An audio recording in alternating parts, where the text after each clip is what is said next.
We finally saved up to buy our first house. At the closing, my in-laws walked in and said, "Surprise! We bought the house next door." I laughed until I saw the blueprints. They'd already installed a gate from their backyard to ours. After years of saving, my wife Sarah and I finally bought our first home in Naperville, Illinois. It was a charming 3-bedroom Craftsman with a spacious backyard, perfect for our future family. We were ecstatic to start this new chapter. On closing day, as we celebrated with champagne, the doorbell rang. To our surprise, Sarah's parents, Mark and Diane, stood there with a welcome home cake. Behind them, movers were unloading a truck into the house next door. "Surprise!" Diane exclaimed. "We bought the house next door." I laughed, thinking it was a joke. Mark handed me a rolled-up blueprint. Unfurling it, I saw a detailed plan of their backyard and a gate connecting directly to ours. They had already installed it. At first, we tried to be understanding. They said it was for convenience to help with future grandkids. But soon, the gate became a revolving door. Diane would appear unannounced, commenting on our landscaping choices. Mark would use our shed without asking. They'd host loud parties that spilled into our yard. We asked for boundaries. They laughed it off. "We're family," they'd say. I installed a lock on the gate. The next day, it was removed. I put up a fence. They called the HOA, claiming it violated community aesthetics. We were trapped. I started documenting everything. Photos, videos, timestamps. I consulted a real estate attorney who confirmed that their modifications were illegal. I filed complaints with the city and the HOA. Then I got creative. I installed motion-activated sprinklers aimed at the gate. I planted thorny bushes along the fence line. I hosted my own loud parties, inviting friends with motorcycles and sound systems. I made their lives as uncomfortable as they had made ours. The city fined them for unauthorized construction. The HOA issued warnings. Their property value dropped. They put their house on the market within 6 months. When it sold, we celebrated with a backyard barbecue, free from uninvited guests. We thought we were winning. The city fines, the HOA warnings, the embarrassment, it all seemed to be working.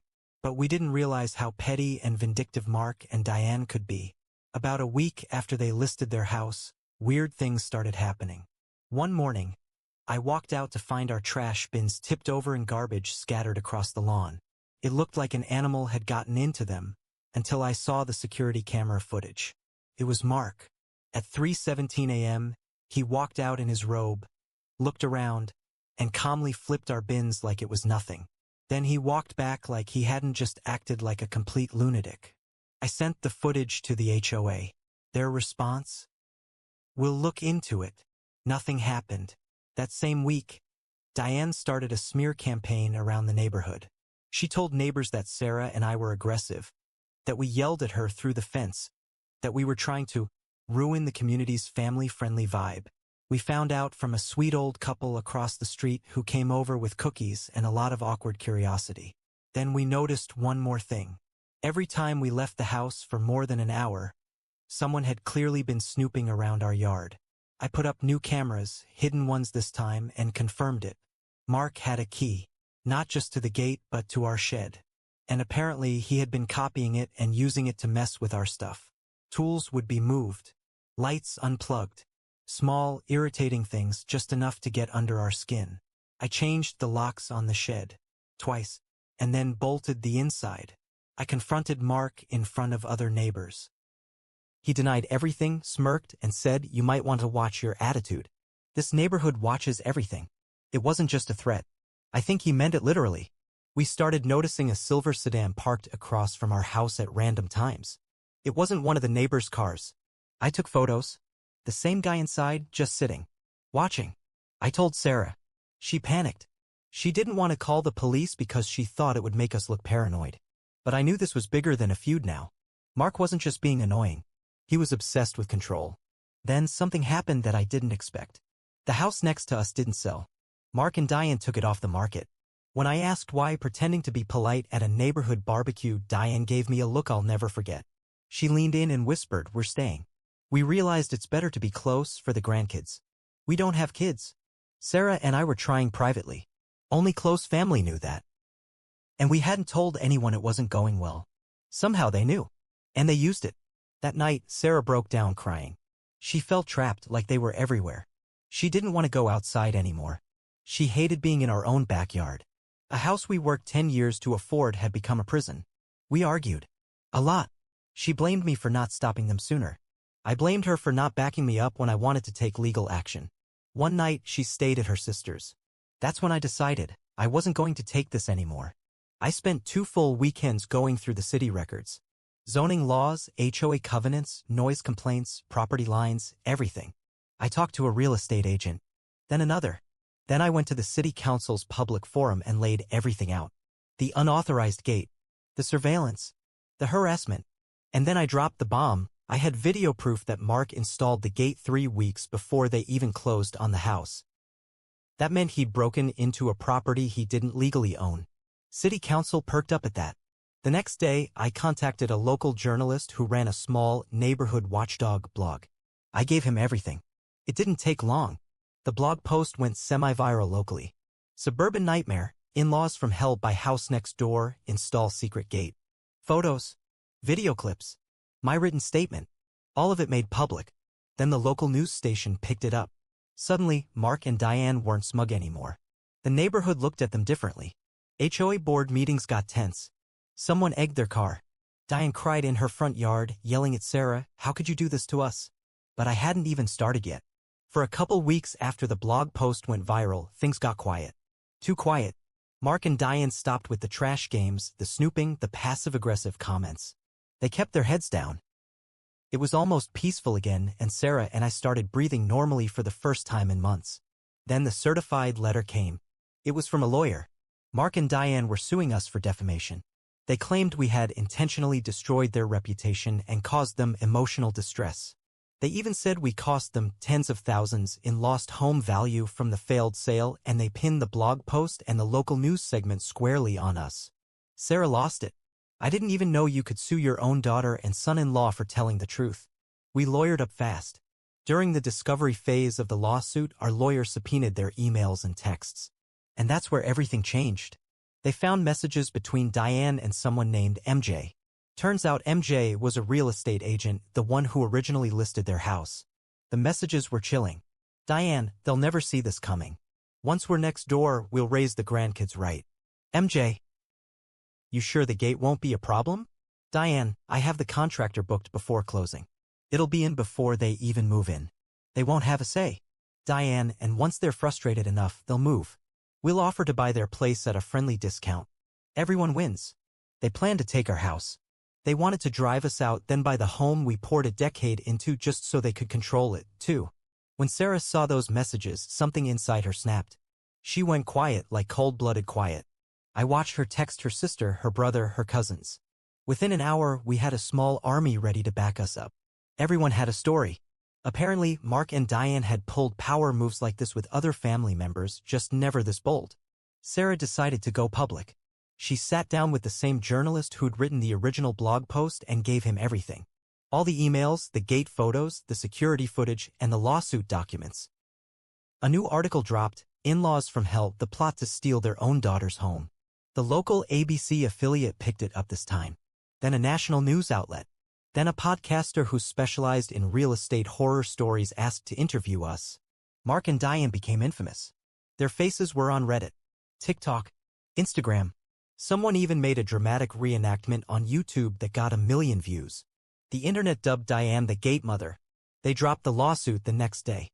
But it wasn't over. The HOA called an emergency meeting. Neighbors demanded the gate be removed immediately. One board member said it's not even about property lines anymore, it's about trust.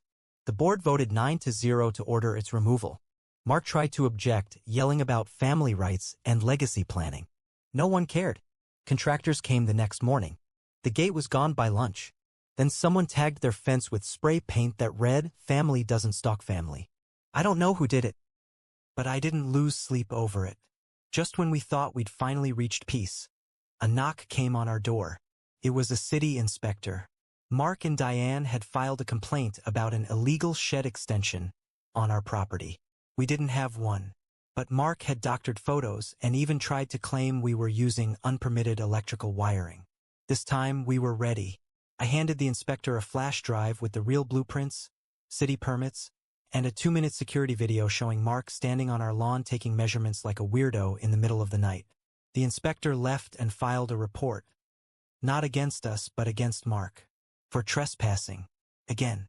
And this time, the police got involved. The police came by 2 days later.